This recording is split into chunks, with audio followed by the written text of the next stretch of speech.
I'm definitely out, but I nominate Karen if Mike can't do it to be the chair. I second that.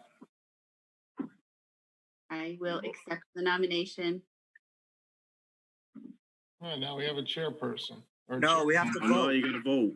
Well, gotta you have vote. to see, you have to see if there's any other nominations. Are there any other nominations, or Mike, you want to ask for that, Gordon? Yeah, do you accept the nomination? Does everybody? Oh, you have to- Guys, is there any other nominations for chairmanship for the fire commission right now? None. None, Karen. All in favor of putting Karen as chairman fire commission? Signify by saying aye. Aye. Aye. Karen, you're it. Thank you. Good luck, Karen. Thank you. Can I just need to say that you have to record the vote by name, so everybody's name. I'm sorry. So if there's any non-visual here, I don't know who voted, so. Mike Horton, are you in favor of Karen? I'm in favor of Karen. Okay. Bruce Mandel, I'm in favor of Karen. Mike Sufreen, Yeah, I'm in favor, Karen. Karen Kravetz. I think I have to abstain. Thank you, everybody. Okay. My husband wants to vote. Okay. All right, so that's chairman. Karen, not for nothing, you're allowed to vote for yourself. Oh, okay. I still abstain. No, I'm just kidding. Okay. All right, COVID-19 report. Just an update. We had a couple cases over the last couple weeks. We had one incident that we understand at Amity. We believe it's somebody from Orange at this point. That's basically all we know at this point. The incident happened, they found out last Monday. Got notification on Friday before it hit. And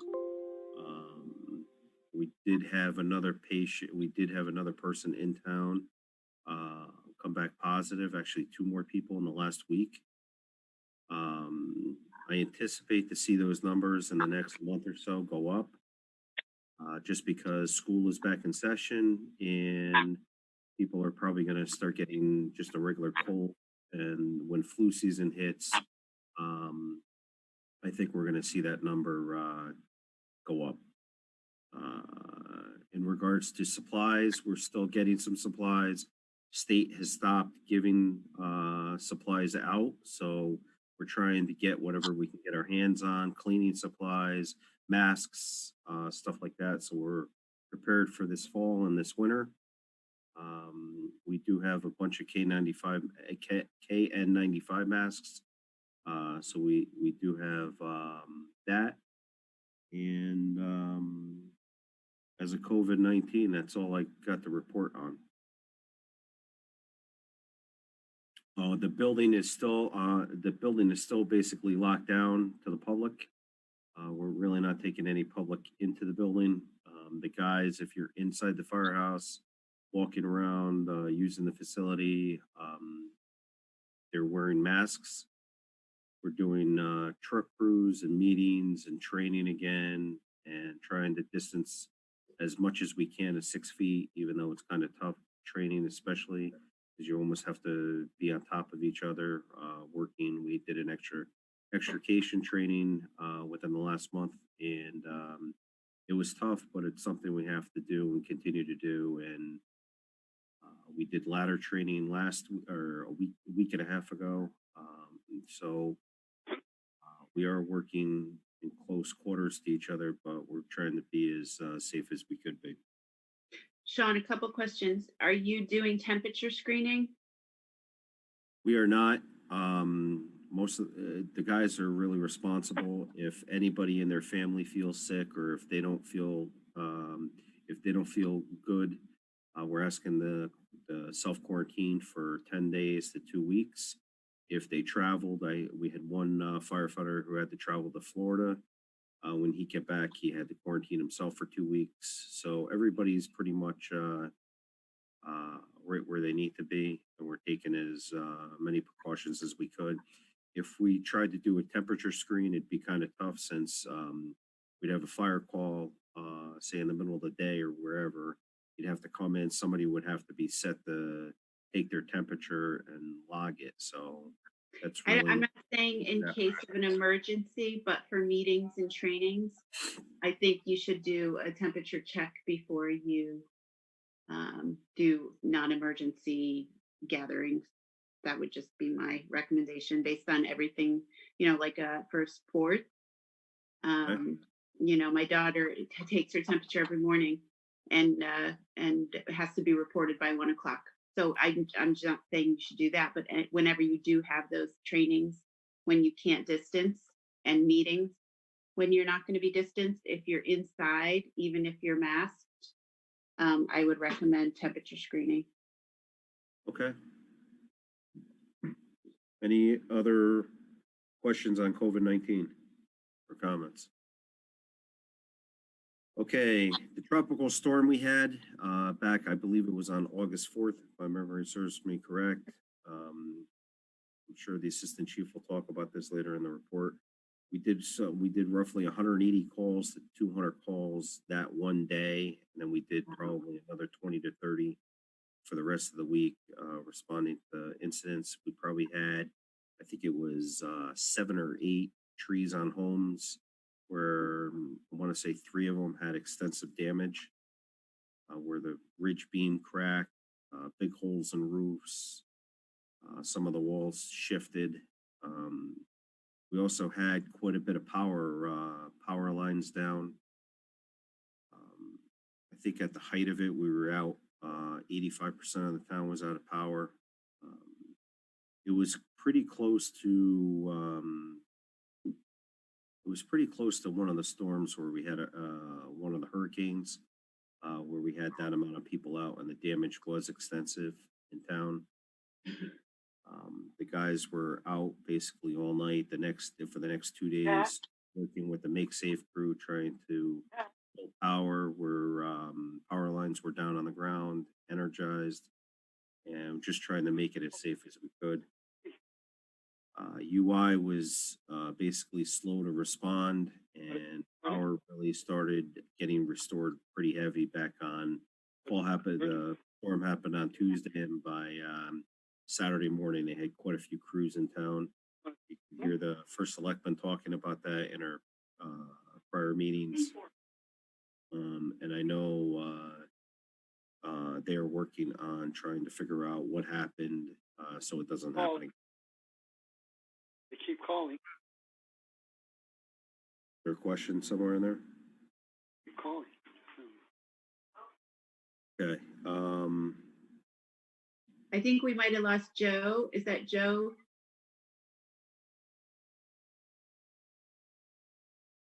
Joe, can you hear us?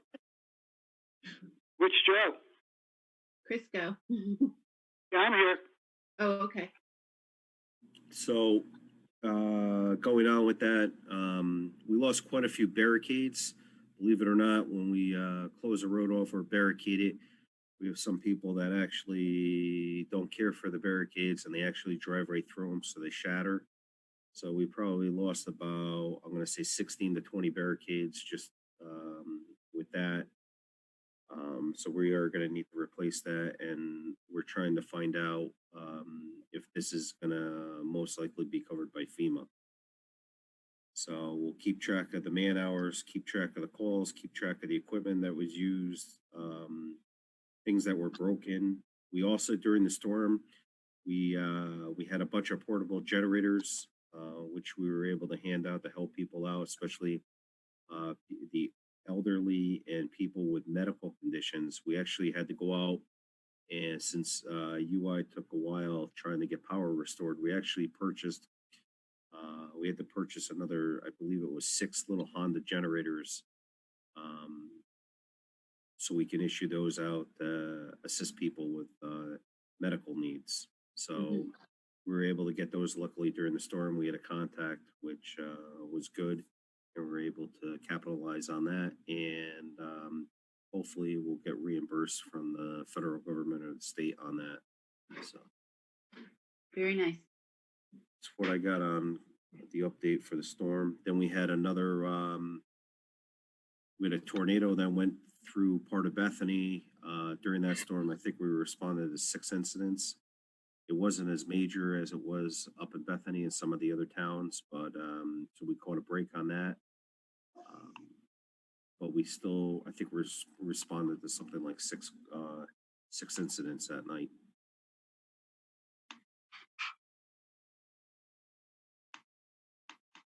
All right. I'm gonna try to pull up, if there's no other questions on the storms, I'm gonna try to pull up the financial report and share it with you guys. Mhm.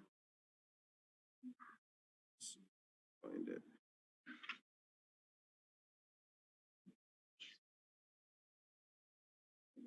Hang on, guys.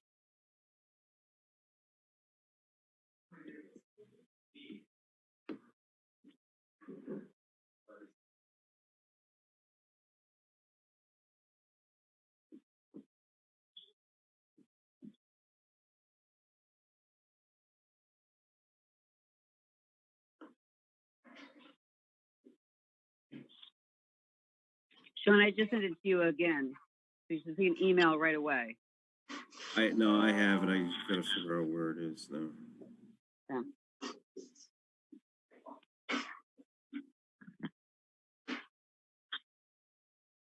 Hi, it's Tina. While we're waiting, Chris Bonner, are you on the line?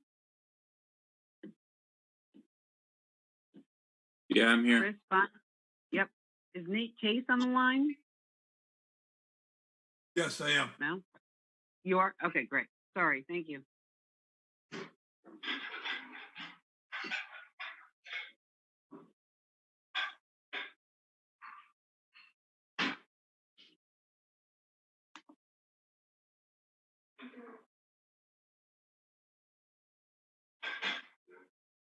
Yeah.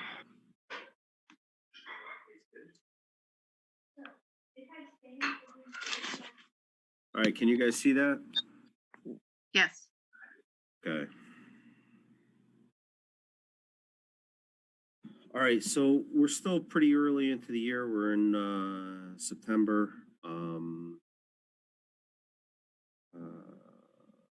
So nothing really is blaring at this point. We'll keep an eye on repair maintenance machine like we normally do. We're still have plenty of money in that account. We have a lot encumbered, so we're okay. We did have some stuff break in that we had to replace on the trucks during the storm. We're still waiting for some stuff to come in. So everything else looks pretty good so far, and nothing's really blaring unless you guys have any questions on it.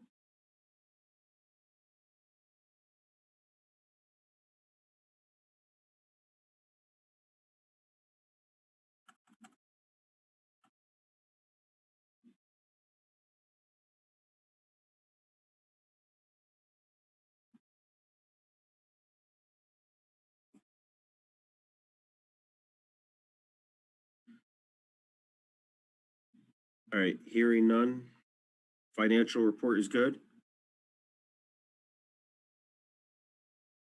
Okay. Under report, engine 3, good news, engine 3 is completed. It's actually up in Massachusetts. So the committee is going up there Wednesday, crawl around, look at the truck, since we didn't have the opportunity to go to Florida like we normally would and look at it there. We did do a Zoom meeting a couple times. We also had pictures and everything else. So what we saw was okay. They had to make some changes down at the factory. They shipped the truck up. So we'll go up there Wednesday to go over the lettering and crawl around the truck and make sure it's exactly what we wanted and how it was supposed to be done. Once we get done with that, they need roughly 2 days to letter the truck and make any changes what we should have, and make whatever changes they need to, and we should have the truck down at the station, I would think, in about a week and a half to 2 weeks max. And once we have it down here, We're gonna get a fabricator. He's gonna have to fabricate some brackets onto the truck, some shelving, and we'll get it in service as quick as we can. So that's some good news. We are working on the new engine 9. That's the next one up for replacement. That's the 1995 E1. So we're working on a spec right now to replace that. And hopefully we'll have a spec done sometime. I'm hoping late fall, early winter, and we can get that one out to bid also. Or we'll use the HGAC contract like we did on this past one. So I'll be in contact with Tony to figure out the best way to do that.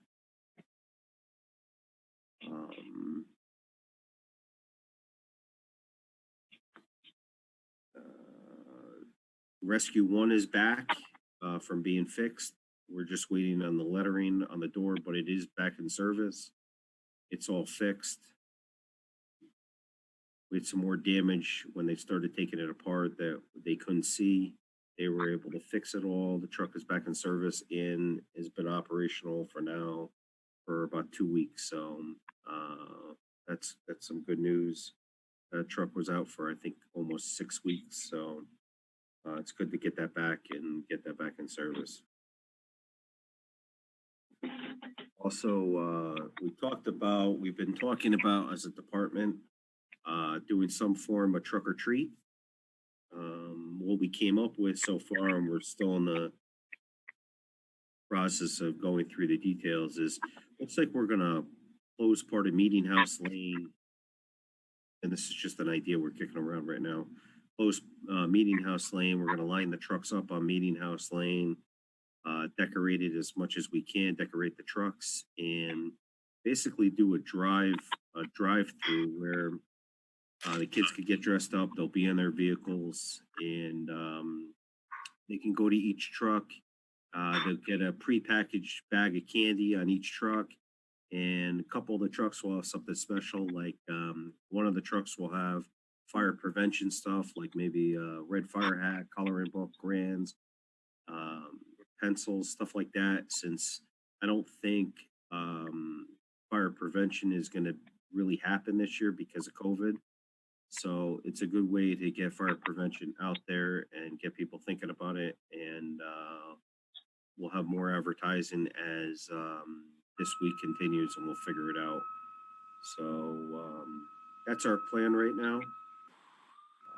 And it may change here and there, but that's basically, and we'd be looking to do it Saturday night, October 31. Hang on one second, guys.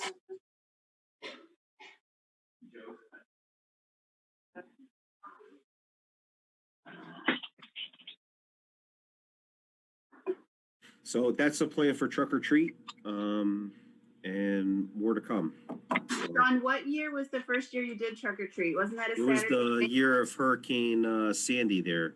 I think Right, it was was it 2012. 2012? 12? Yes, yeah, So 8 years, and here we are again. yeah. So Yeah. Halloween seems to be the tough holiday in the last decade here. So Yeah. Well, let us know if there's anything we could do as a commission to support and help that. sure. We're gonna be sending out, like we normally do, donation forms to donate the Truck or Treat so we can offset the costs. Obviously, we can't do the food this year, but we could do the candy and we could do some other things to offset it and to hopefully make it somewhat special for the kids for Halloween and keep it safe. That's one of the main reasons why we started it, just for a safe environment, and that's what we want to keep doing. One thing, I think it's going to be very highly attended because I think a lot of people are not going to be trick or treating at their house. So have you thought about how you might make sure that there's not a large group of people congregating? Because I think that's really important. Like setting up like 5-minute increments, intervals when people come. Yeah, Like- so we've been talking about it. I'm trying to find the program. I have actually IT working on it. They've been working on it for the last week. We're trying to find out, you know how the schools do it with when they have to go pick their laptops up and you have to sign up for a time, like your time is between like 5 and 5:30. Yeah. and you have 100 people coming in between 5 and 5:30. The problem is I'm trying to locate a program where we could set that up and people can go online and basically book their block of time where they can come through and drive, so we don't have 500 cars lining Newton Road. So Right. we are working into that. I just have to find a program where we can do that. So if anybody has any ideas, I'm all ears. So I think it'll be really important. Also, that sounds great. And I'm trying to remember what the school used, but there must be somebody at the school that can help with that because that worked very well to sign up and sign up for a time. But also that it seems like people are going to want to congregate over there on the green on either side. Well, the idea of this whole thing is they're not allowed to get out of their vehicles. They have to stay in their vehicles, and Mhm. they're going to be driving by. We'll probably have, I haven't figured it out yet. We're talking about using a piece of PVC pipe where you put the bag of candy or whatever down the pipe and it shoots into the cars. That's awesome. Kids will Or love we that. have, or we have one of those, basically those fingers, they're like 3 feet long, and it's Mhm. used for if you had to pick something up on the ground, almost like Yeah. the garbage pickers, but they're like Yes. finger. And basically you take the bag out of the pumpkin, the prepackaged candy, and you reach in, you can give it to the kid and release it that way. So, I mean, obviously all the people handing candy out will have gloves and a mask on, but once again, we don't want to be sticking our hand in and then handing it out. So Right. there's a lot of logistics to work out. We want people to feel safe and we want them to come. So Yep. Very that's nice. what we're more striving for. Hmm. Very And nice. it's probably going to be heavily attended since everything else is most likely going to be canceled. Yes.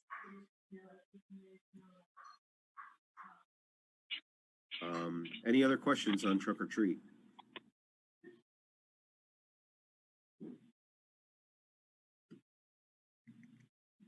Oh, another big thing. The Board of Selectmen met, and looks like they're looking to move the shed forward, along with the old firehouse and some other projects.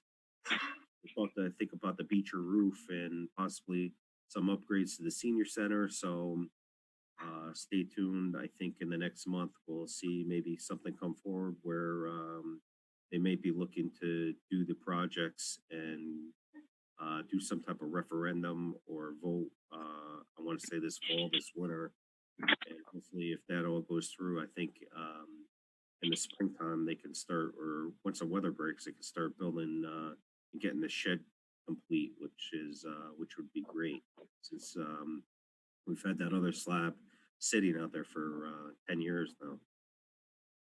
So, hey,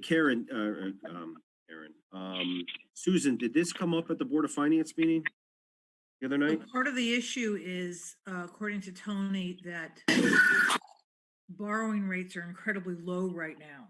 And if we're gonna go out for bond for something, I mean, we didn't call it this exactly, but there's reasons to sort of do a hodgepodge bond where it's gonna cover a lot of these smaller projects all at one time instead of doing it piecemeal, because it Right. costs very little to borrow. So yeah, it did come up. There was talk about the shed, there was talk about the firehouse, the old firehouse that you're mentioning. From what I got out of it, it was sort of a multi-use center way of thinking about it. So yeah, it did. Okay. So stay tuned and see where it goes from there. Yeah, I don't have any concrete information beyond that. Right.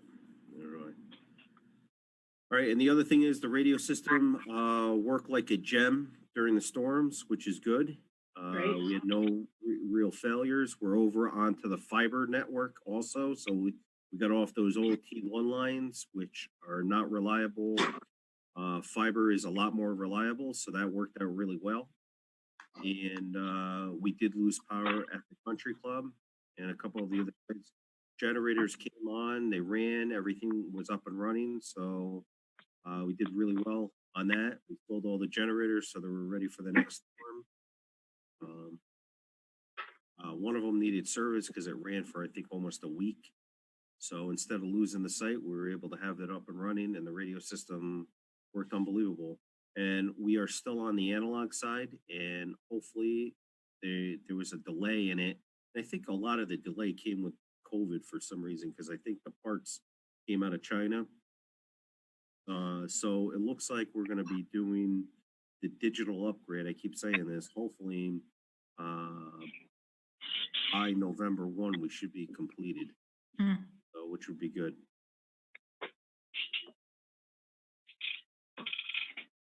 And that's all I have for my report, unless you guys have questions. Chief, I got a question. Mike Safrane has a question. What's going on with the dispatch stuff? Oh, so that's a good point. So dispatch, town hired a consultant. Myself and Joe Capucci met with the consultant. Joe, when did we meet with him? About 2 weeks ago, 2.5 weeks ago now? 3 weeks ago. 2 weeks ago, yeah. Yeah, so we met with him. We voiced our concerns. We showed him what we were talking about. He acknowledged it. He recognized it, and I know he was spending some time over at the PD and dispatch, and going over that. And he's going to be coming up with some recommendations, hopefully soon. I don't know what the time frame is on those recommendations, but we met with him probably for 2 hours, and I haven't heard a word after that. So I don't know where it stands at this point, but. Has it been getting any better or not? No, dispatch actually over the last couple weeks has gotten actually really good. We don't really have a lot of complaints about it here and there, but nothing earth shattering. Yeah, I'm just curious. I haven't heard anything about it. Right. I just want to ask Joe Crisco if there's any talk at the Board of Selectmen about the timing of the consultant's report. I couldn't hear you, Karen. What was that? The timing of the dispatch consultant's report. Have you heard anything further about that? No. No, I thought there was a dispatcher hired by the police commission. What's that? After they hired another dispatcher, they hired a replacement dispatcher. Oh. I don't think he knows about the consultant, or he doesn't know what the time frame is on the consultant. Okay. All right.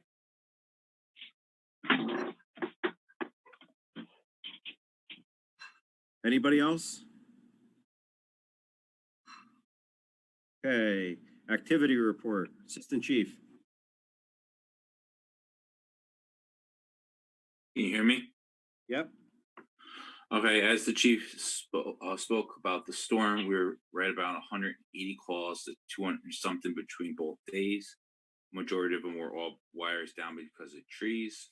Quite a few houses with service ripped off. And some houses with trees going through the house and so on. The man hours are obviously through the roof, but first call came in right around 12:30, 1 o'clock. Last call was right around 2 o'clock in the morning. And then the next day, everyone was back with the Make Safe crew going around with the crew, making sure everything was okay.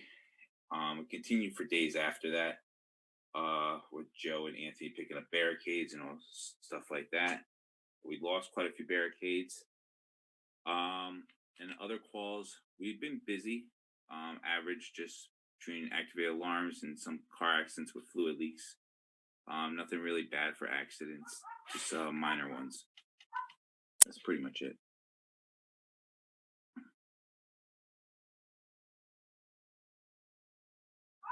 Okay. Any questions for the Assistant Chief? Fire Marshal's report.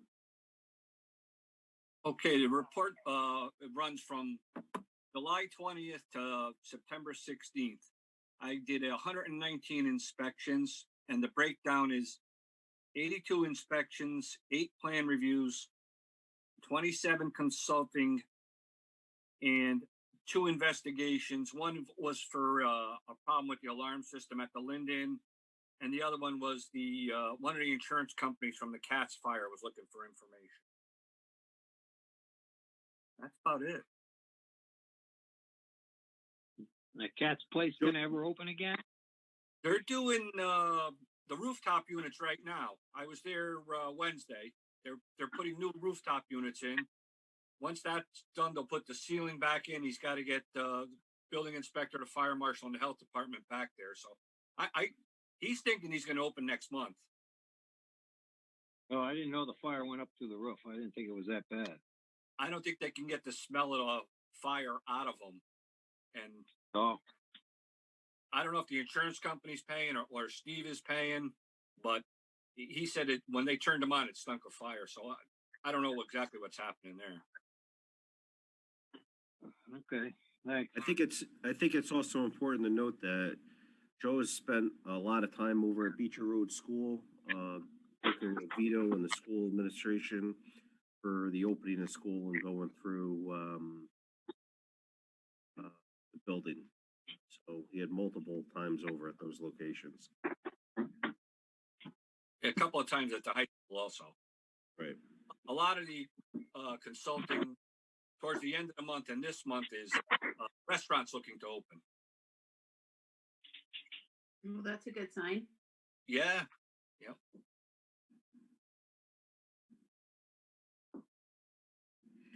Okay. Executive session. I have nothing unless you guys have something. Nothing here. I'm good. Correspondence, anything? Probably not. Next meeting date is October 19th, 2020. Is that date work for everybody? Yeah, it works for me, Chief. Okay. Karen, it works for you? Yes. Mike Horton? Yeah. Okay, Mike Sufreen? Yeah. All right. All right, so you guys got to make a motion to adjourn here. I make a motion to adjourn. That's usually Second. Second. Oh, wait, hold on, Who sorry. made a motion to adjourn? Mike Suffolk, Mike. Mike Sufree made a Yeah. motion to adjourn. Who seconded it? Mike Horton, Mike Horton seconded it. All right, so all in favor, Karen, Yes, aye. Aye. Mike Sufreen, Aye. Mike Horton, aye. Bruce Mandel. aye. Okay, meeting's adjourned, guys.